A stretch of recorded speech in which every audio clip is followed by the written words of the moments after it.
Hey, what's up? This is Antonio. Welcome back to my channel. Who's ready for some fighting words? In this video, I want to talk about Stephen Fulton and what's next for the former 122-pound champion. Really quick, if you like the videos, please take the time to subscribe to the channel. There's a lot going on in the sport of boxing, and I want to report it to you. So please subscribe to the channel. Also, hit that thumbs up button because it really does help support the channel. And without further ado, let's just jump into this. So Stephen Fulton recently said that, he's not necessarily sure that he would like to rematch Naoya Inoue. Now, I do agree that it was a one-sided beating, but I also agree that Stephen Fulton had spots here and there. Well, he had punches here and there that could have led to something, and then there was just missed opportunity. And because of that, he wasn't able to get off the way he wanted to get off. He wasn't able to display his skills the way he wanted to. Now, when I first heard this, I kind of thought, like, why are you tucking tail and running? And especially if you're going to go up. You couldn't deal with a guy who was smaller than you.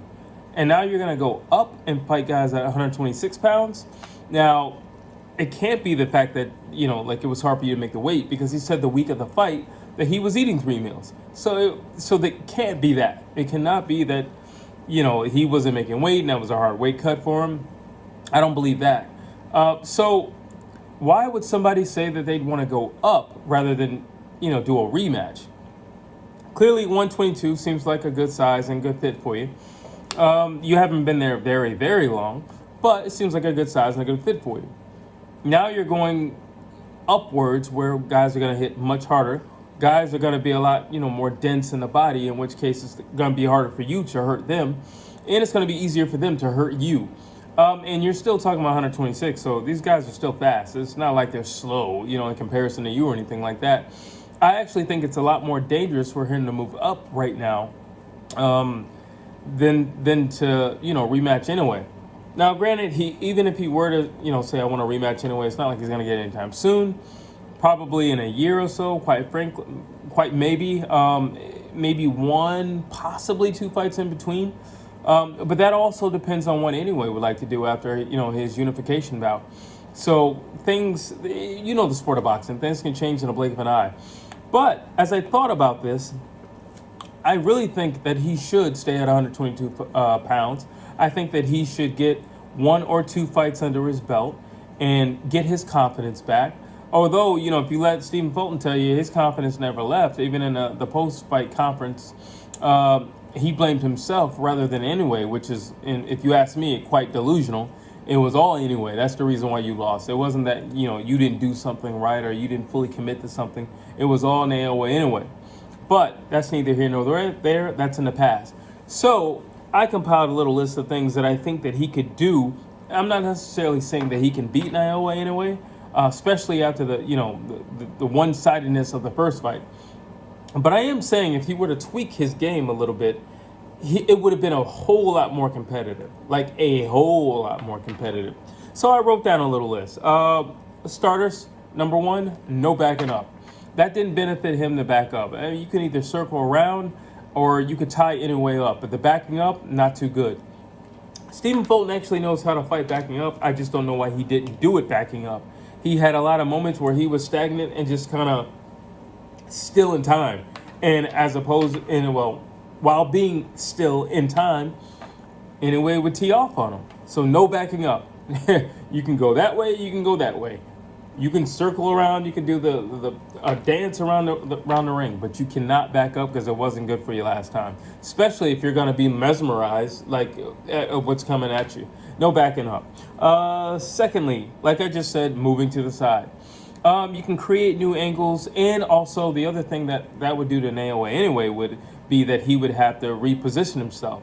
So you might have about a split second while he's repositioning, you could possibly get off a shot, or you could just get out of harm's way. So there's some things you can do. You have options.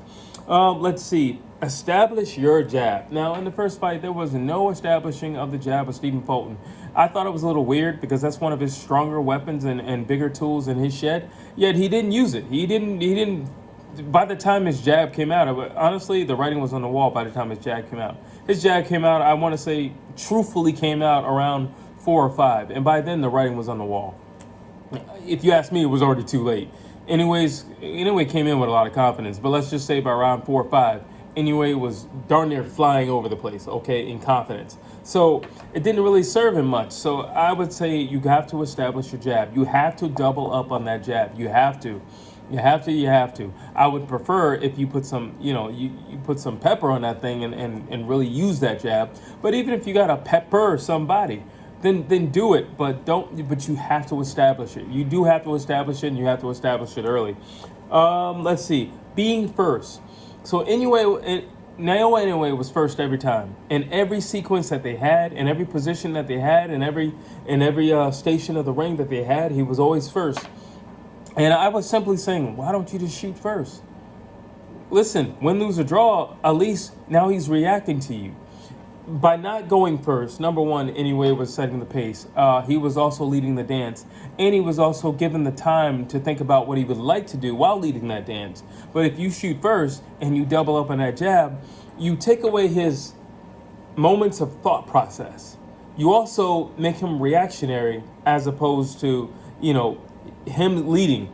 You don't want to let a guy that fast, who hits that hard, and who's comfortable throwing combinations, lead a dance. You just don't want to do that. So that's something else you don't need to do. Please use your feet. I know I've said it twice already. I'm going to say it again. Use your feet. Without using your feet, you're dead in the water, period. Let's see. Close the distance. I said it when I did the fight breakdown for Stephen Fulton. He cannot allow Naoya Inoue to fight from a distance, because if he does, he's going to be able to think. And Inoue is a very calculated, very technical guy. You don't want a guy like that with that much speed to think, because you might think, well, we got enough distance in between us, but that's wrong. He's fast, and he covers ground really fast and quickly. And he spurts, and a lot of, he can just kind of spring into something. So you don't want to, you don't want that distance. You just don't want that distance. It won't serve you. It'll serve him more, because he can just pick you off on the outside. And that's exactly what he did in the first fight. So you're going to have to close the distance. You're going to have to, listen, as much as I don't want to say this, you might have to take it to Philly and make it a rough, tough fight. Not get angry, just make it a rough, tough fight. There's a difference between getting angry and making it a rough, tough fight.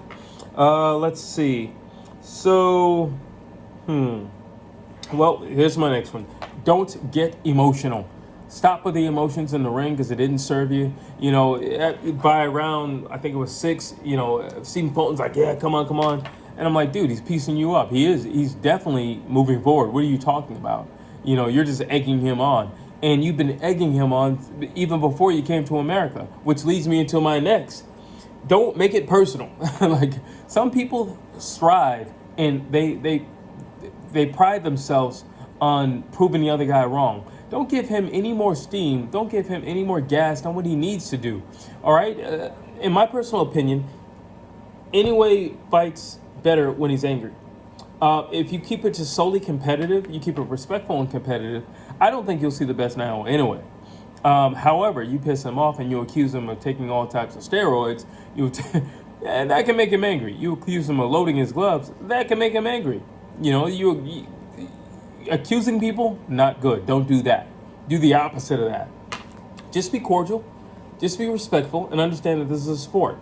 Simple as that. But don't make him angry, because making him angry last time didn't serve you very well. And you getting angry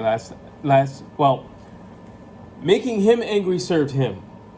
You getting angry, Stephen Fulton, it didn't serve him. It didn't serve him at all. It actually worked against him, because when he did get into that mode of, all right, let's take it to the street and come on, that didn't serve him, because now he was thinking about a street fight. You can't win in a technical fight of boxing at that point, and you're thinking about taking him on in a street fight. And kudos to Naoya Inoue, because even when Stephen Fulton tried that, he didn't take the bait. He stayed calm, he stayed cool, and he stayed collected, and he continued to box from the outside. He didn't get emotional and run on in and guns a-blazing. No. He was like, Stephen Fulton, you're already losing, and I already got your number. I don't need to get angry. I don't need to lose my composure. I know what I'm doing, and I'm going to continue doing it until I totally dismantle you, or somebody in that corner who loves you enough throws in a towel. It's one or the other. And that's exactly what happened. So let's see. that's basically it of what things I think he can do. I think he can make it competitive. He did hit Inoue a few times, and especially there were times where Inoue literally just sat there and did nothing, and Stephen Fulton would kind of stand there with him, and then like, dude, throw a punch. Like, what are you doing? Or he hit Inoue, and you know, Inoue, there was only 2 times that it happened, but Inoue lost his footing a little bit. Not that he was staggered or hurt or anything like that, but I think he was a little bit stunned, and he did nothing with the opportunity. It was some very failed it was a missed opportunity that he could have capitalized on. And you never know. It possibly could have changed the trajectory of the fight, but we'll never know. Like I said, the first fight was a one-sided beating. So who am I to say that things would be different? Well, number one, we're not reinventing the wheel. We're just tweaking some things. And I think everything that I mentioned is something that can be handled easily with simple drills. So I definitely think it could be a much, much, much more competitive fight. But that's pretty much it on this video. You tell me what you think. Do you think that Stephen Fulton should move up to 126 pounds? Or do you think that he should go for the rematch with Naoya Inoue once he's fully undisputed? Drop your thoughts down below. And as always, please like, please share, please subscribe to this channel.